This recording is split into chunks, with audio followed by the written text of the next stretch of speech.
Today we are going to explore the politics of American federalism, and as promised, we're going to break it up into two parts. In the first part, right now, we're going to talk about number one, what is federalism? How do we define that term? And then second, we're going to look at the strengths and weaknesses of this particular approach to how you structure your nation state politically. And then I'll put up a second set of slides a little bit later, and that'll be about the historical evolution of American federalism. Where did we begin on this issue? How did we evolve over time? Where are we today? Where might we be in the future?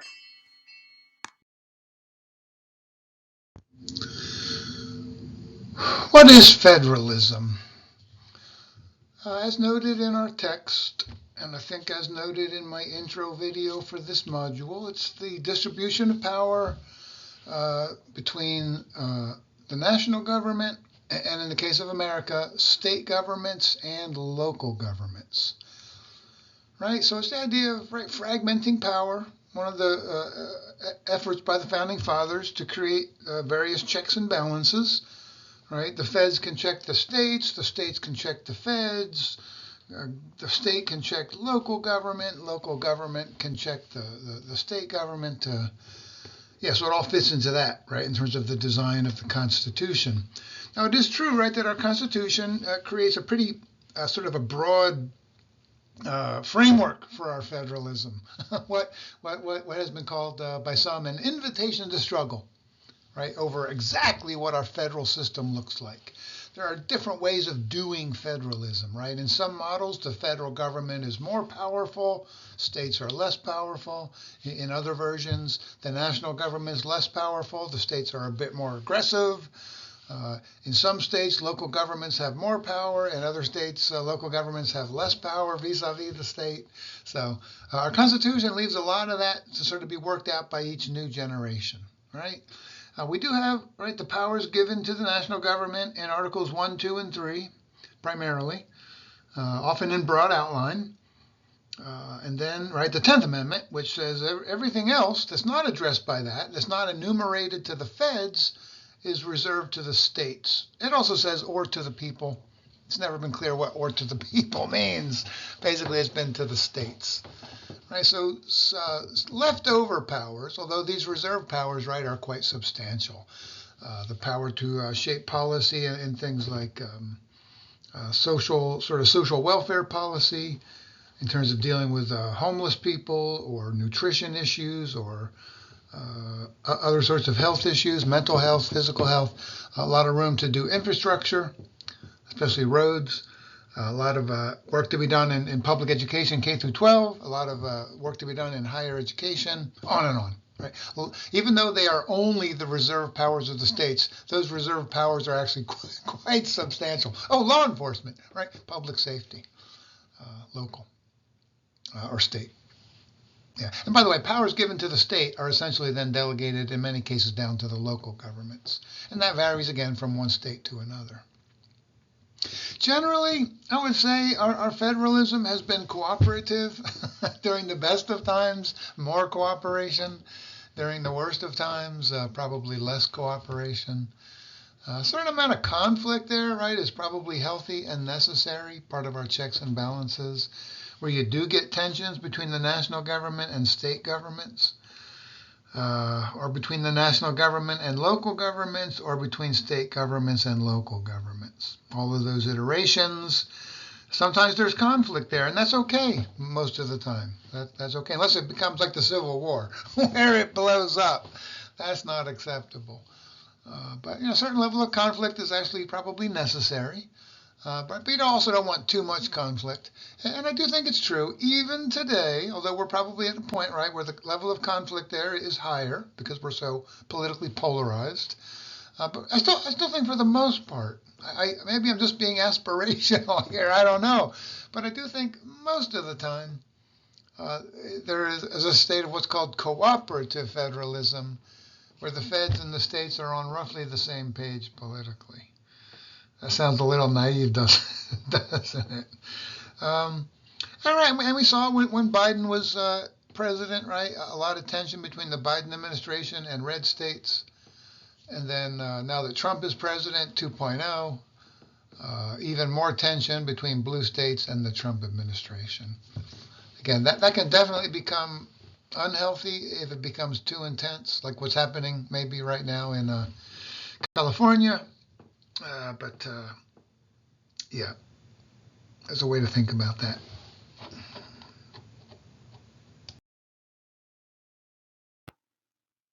All right, let's get a little more detailed here as we start to explore the nature of American federalism.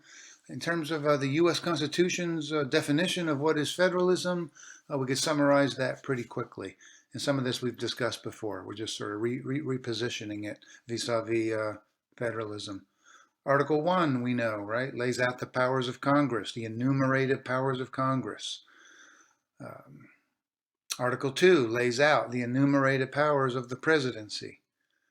Article 3 lays out the enumerated powers of the federal courts. Article 6 lays out the supremacy clause, right, that as long as the three branches of the federal government are exercising their enumerated powers, Articles 1, 2, and 3, and if there's a clash with state government, the national government will win that clash.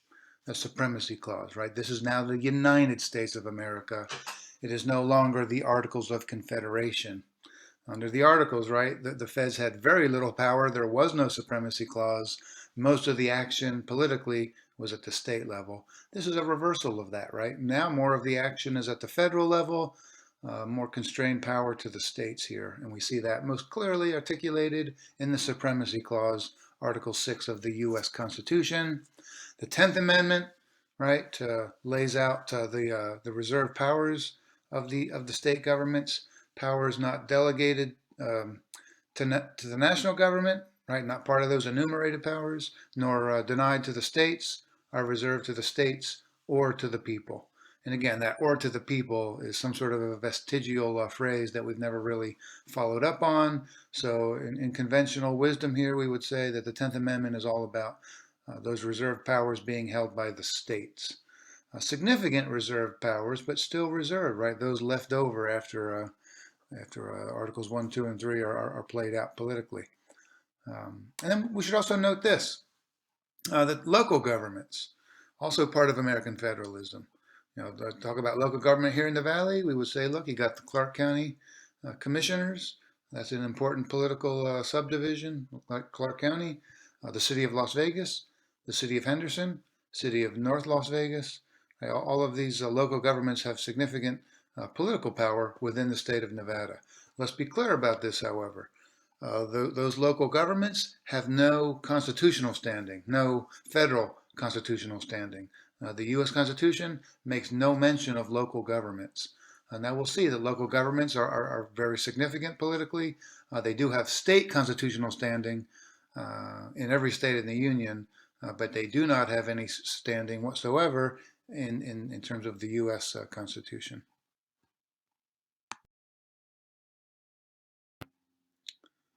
So what are some of the strengths? And as we talk about the strengths, we'll probably inevitably also talk about the weaknesses of federalism.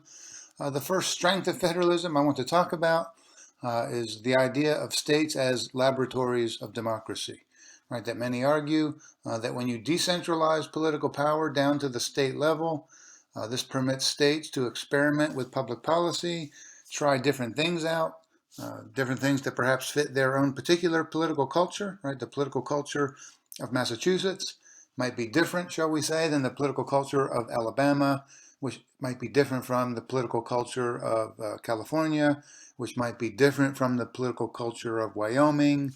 You get the idea.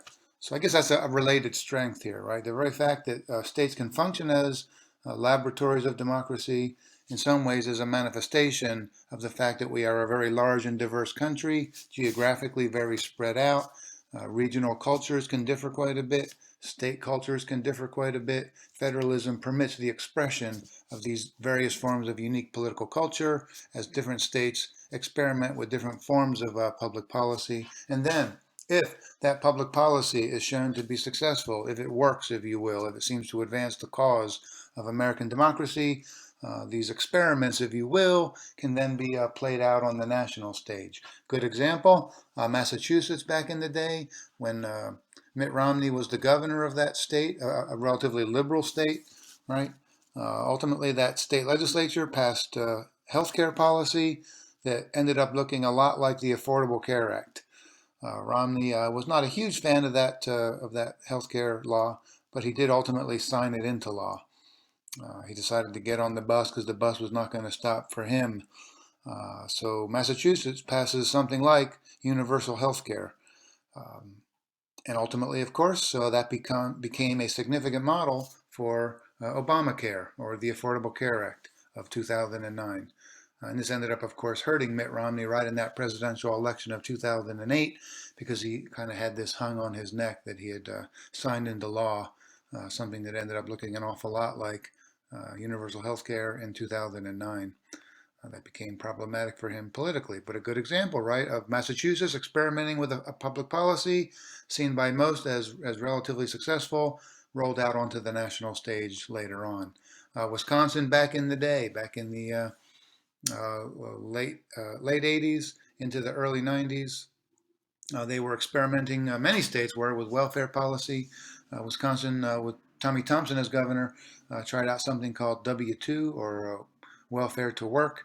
That was seen by many as a successful reform of welfare policy in the U.S. It stressed reducing welfare rolls by strongly incentivizing those on welfare to start working. And that ultimately became a model at the national level, right? It's ultimately the kind of reform that we did get nationally under President Clinton back in the day. So again, different states experimenting with different kinds of policy, and if successful, rolled out perhaps on the national stage. For an alternative view, however, the flip side of that argument, take a look there at that Daily Show video, if you will, in which Jon Stewart argues that states are the meth labs of democracy, that they do some wild and crazy things that can be rather dysfunctional and decidedly unprogressive, shall we say. So that's the dark side of states as labs. Sometimes those labs end up becoming meth labs, like Breaking Bad. Think Walter White here.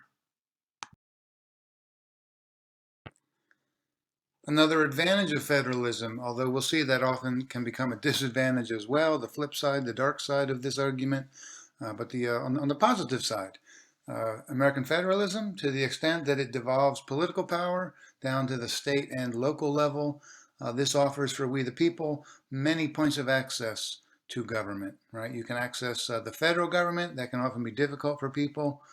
You can access state government, and perhaps most importantly, we the people can access local governments, right? That's very close to we the people. That also becomes an argument, right, in favor of federalism, to the extent that we do decentralize power down to the local level. That puts political power very close to we the people.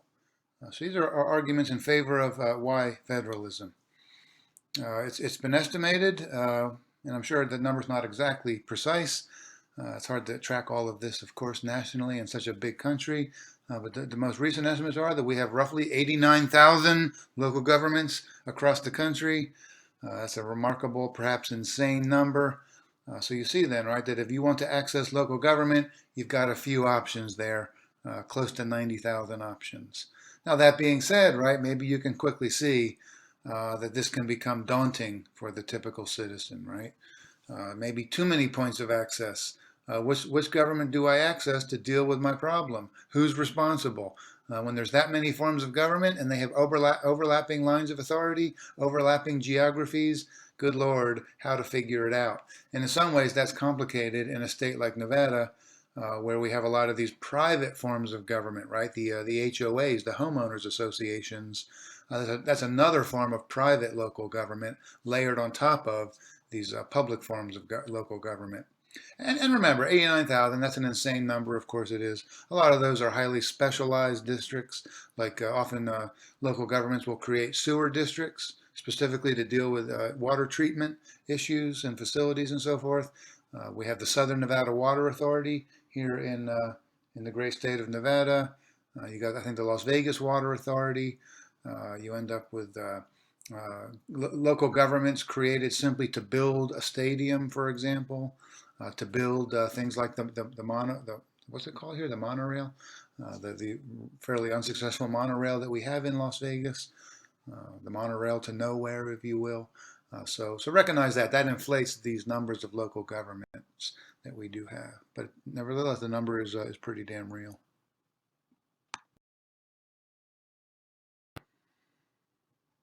Another argument in favor of federalism, and this gets a little tricky, right? Because federalism is sort of a somewhat ambiguous distribution of power, some at the national level, some at the state level. Some of that is brought down to the local level. So to the extent that you build a form of federalism in which the national government has substantial powers, particularly in the area of foreign policy, that permits the use of a strong national government, where arguably a strong national government is absolutely needed, i.e., to create and run a military that provides for national security. That was the problem, right? One of the problems under the Articles of Confederation. We did not have that. We were vulnerable. It took the Massachusetts militia to put down Shays' Rebellion. So to the extent that we put a lot of foreign policy power at the national level under our form of federalism, that permits the creation and the running of a strong military. Pretty crucial, many would say, in today's world. And then, even more broadly than that, we would say that, hey, look, not only foreign policy, but on domestic policy, sometimes you do need a strong national government to deal with something like air pollution, right? Because air pollution crosses state boundaries, does not respect state boundaries. So if you're going to deal with air pollution, you have to deal with it, right, at some level as a form of national policy. Because if Massachusetts can create all the air pollution they want, because that's what they decide to do, that's going to affect neighboring states negatively, right? You get the downwind sort of an effect here. Same thing with water pollution. If you allow one state or one city to pollute the crap out of a river, people downriver suffer from that behavior. So many would argue that on some of these things that cross state boundaries, you do need strong national standards to deal with certain issues like air pollution, like water pollution. And so, to the extent that you put that power at the national level, you can deal with these issues in a way that's coherent and functional.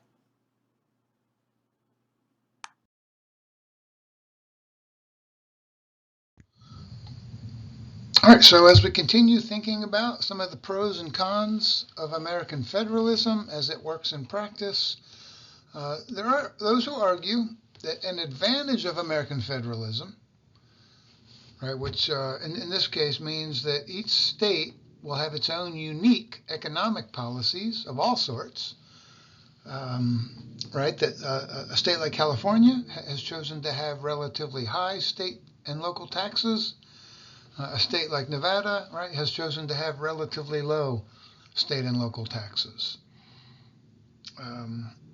Right, so in a sense, then, right, each state has its own unique economic situation, a collection of economic policies, right? And so if you're a corporation looking to invest capital and build, let's say, a facility somewhere in the United States, right? Aren't you going to kind of feel a little bit like, hey, wait a minute, because each state, right, has its own unique policies. Let me put out what amounts to a request for proposals, RFP, and see who can make us the best offer to locate in their state, right? Because we're offering investment, we're offering jobs, we're offering economic growth, we're offering, building up a state or local government's tax base. We bring a lot to the table. We want something in return. And federalism, right, permits that. If we had a unitary form of governance, like Japan, right, all of our economic policies would be identical in all 50 states. There would be no room to leverage that between states by corporations. Right? But we don't, right? We have a more decentralized approach. And that allows businesses, right, to sort of take advantage of that and try to get the best deal that they can. So many years ago, Tesla was trying to decide, we're going to build a battery manufacturing plant, probably somewhere in the American Southwest, so that we have good access to lithium deposits. We're looking at maybe California, maybe New Mexico, maybe Arizona, maybe Nevada, right, maybe Utah. And so they said to each of these states, what can you offer us to attract our investment? Right? So each state put together a proposal. Typically, I know in Nevada it was put together by the governor's office. In that case, it was Republican Brian Sandoval, kind of a legendary governor.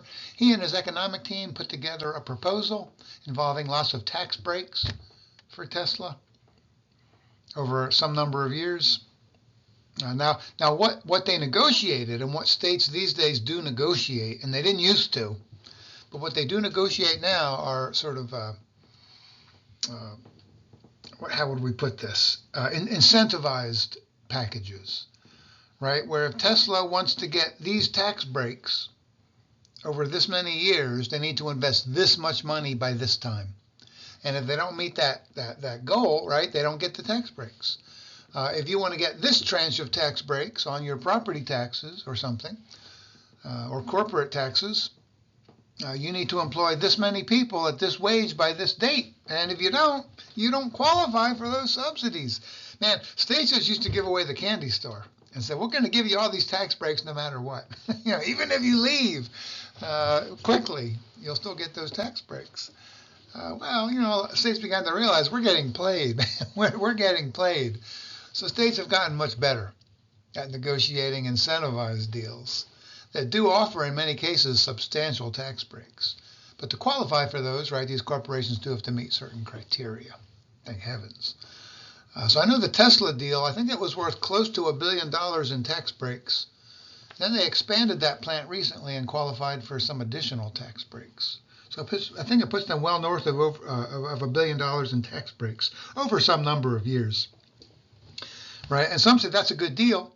We got great jobs here for Nevadans living up north. We haven't gotten all the taxes that we normally would have gotten because we're giving them lots of breaks, but we're still getting taxes and lots of good jobs. Right, so that's always the question that states have to ask themselves: what's a good deal and what's not a good deal? Right, what's a good deal and what's not a good deal? The Las Vegas Raiders. We'll look at that a little more when we look at state and local politics here in Nevada. But right, did it make sense for the Nevada so the governor's office, right, will negotiate these, and then they'll submit it to the legislature for debate and a vote. All right. So the Tesla deal negotiated by the Sandoval administration, approved by the legislature, I think unanimously. The Las Vegas Raiders deal to attract Mark Davis and his NFL franchise, used to be the Oakland Raiders, right? I think, was it again the Sandoval administration? I'm not sure. It might have been the Sisolak administration, but I think it was Sandoval. And then, right, submitted to the legislature. It was debated and approved. I don't think unanimously, but by a majority in both chambers. So that's how these get done. And I think in this case, right, we offered Mark Davis $750 million up front to help build the stadium, Allegiant, what is now Allegiant Stadium. And he said, that's a good deal. I'll take it. I'll take that deal. And most recently, the film industry, right, tried to get a similar deal for themselves here in Nevada. I think over some number of years, and it was a lot of years, like 10 or 15 years. It's in that article that I posted on here on PowerPoint. I think $1.5 billion over 10 or 15 years. All right, so pretty substantial tax breaks to the film industry, tax credits. I'm no expert on that, but basically a break on their taxes. And it did not pass the legislature. Did not pass. Did not get done. Right? Because economists had said, we don't think this is a good deal. We think Nevada loses. We think you're giving up way too much for the jobs that you get. That's always the question, right? Always the question. Are these negotiated deals due to our federal structure good for our economy? Is what's good for Tesla good for America? Is what's good for Tesla good for Nevada? Is what's good for the Raiders and Mark Davis good for Nevada, good for Las Vegas? I don't know, right? It's an open question. It's hotly contested. Economists tend to be skeptical. But right, economists don't get to decide, legislators and governors do, and indirectly we the people.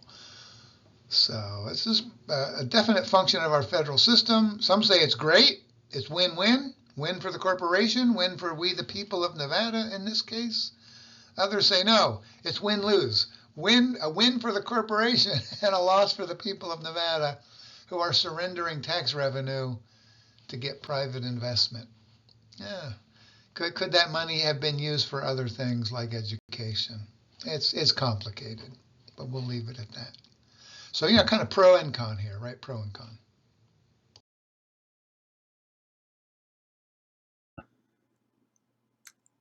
Finally, let's make mention of this thing called the Madisonian dilemma.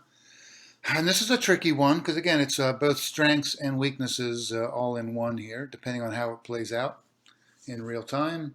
The Madisonian dilemma is basically this, and when you're done listening to my narration, check out that Wikipedia entry on Federalist number 10, as Madison argued in favor of the Constitution. It's one of those Federalist papers. There he lays out his theory with more precision. But his theory is basically this. Majorities tend to tyrannize minorities. His concern at the time was the concern of the Founding Fathers in general. They were concerned that the unpropertied would tyrannize the propertied. Today we would say, well, you know what, yeah, maybe. But also we're concerned that sometimes whites may tyrannize African Americans. Right, there's often a racial and ethnic edge to that understanding today. Back then, it was more of a property issue for the founding fathers. So majorities of whatever sort, religious majorities, racial and ethnic majorities, class majorities, perhaps, have a tendency to tyrannize minorities, those on the margins, those who are not popular, whether it's racial minorities, ethnic minorities, religious minorities, maybe even class minorities. And Madison goes on to argue, small republics are more prone to this tyranny than are large republics. Because in a small republic, you have fewer actors competing for power, and in that sort of an environment, it's easier for one particular group to become dominant. And once one particular group becomes dominant, he argues, because of human nature, they tend to use that dominance to create hierarchy and stick it to those who are less powerful. A very real danger. Now, he says, look, large republics can also suffer from this very same dilemma, but they are less likely to suffer from it than are small republics. Because in a large republic, you've got many actors competing for political power. It's harder for any one group to become dominant. It's more checks and balances within a large republic. And when you have checks and balances like that, no one group becomes dominant. It becomes harder for them to exercise tyranny. They might want to, but they may not be able to in a large republic. Too much competition from other powerful actors. And in that context of powerful actors checking powerful actors, the little guy can do relatively well. All right, so that becomes his argument, and this becomes known today as the Madisonian dilemma. Now, to the extent that a nation state creates a federalism in which the national government has very substantial powers, right? Then when you have tyranny at the state and local level, because that's how we might operationalize small republics, right? Small republics might be state and local governments. Large republics, the federal government, the national government. So to the extent that the national government has substantial power, it can correct some of these tyrannies that may take place at the state and local level. We see that, right, with America's second Reconstruction. State governments, local governments are behaving badly across the South on the issue of race. From the collapse of Reconstruction right up to 1964. Finally, Congress steps in, the president steps in, we get the Civil Rights Act of 64, the Voting Rights Act of 65. A remedy of sorts, however imperfect, for some of these tyrannies that were taking place within the small republics of state and local governments in the American South. To the extent that that's the case. Now, the flip side, right, is pretty obvious.